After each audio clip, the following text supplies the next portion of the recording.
Question 19 starts looking at standard index form. The first one is written in standard index form, so they're asking us to write it as an ordinary number, and that's just a typical number with all the digits that you've always probably looked at. So it's 7.8 times 10 to the power of minus 4 for the question. Okay, 7.8 times 10 to the power of minus 4.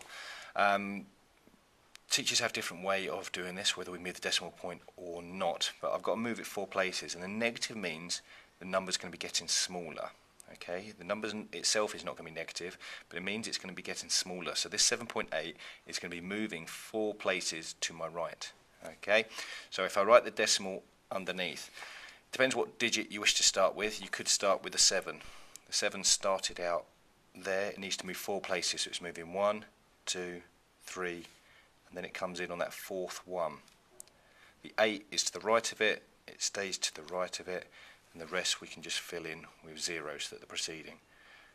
That'd be one way of doing it.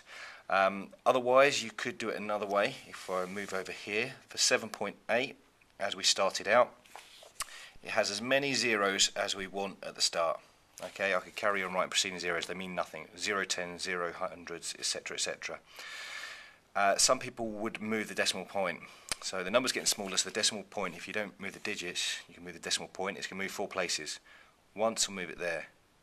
Twice, 3 times, 4 times, it goes in there. Now I've written it not too cleverly, but I can see that there are 3 zeros after the decimal point before my 7 and 8 will be written.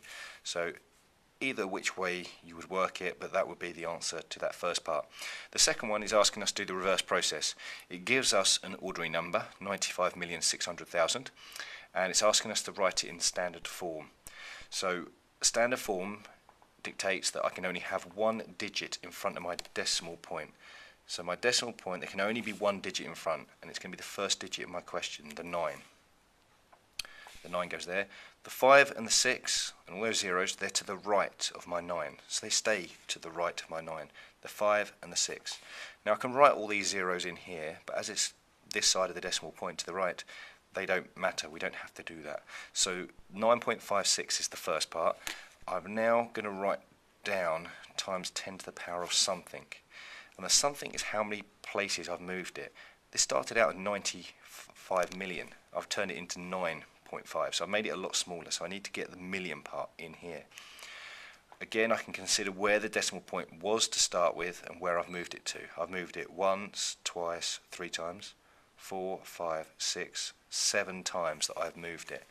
So I've moved it 7 times, 9.56 times 10 to the power of 7.